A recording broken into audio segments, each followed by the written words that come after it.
हनुमान् श्रीपदो वायुपुत्रो रुद्रो नघोजरः अमृत्यवीरवीरश्च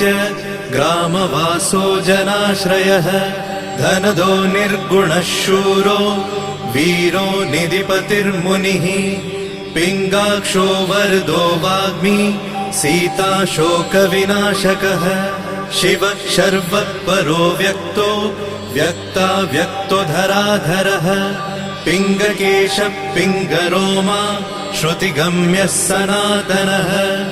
अनादिर्भगवान् देवो विश्वहेतुर्जनाश्रयः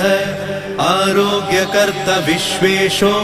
विश्वनाथो हरीश्वरः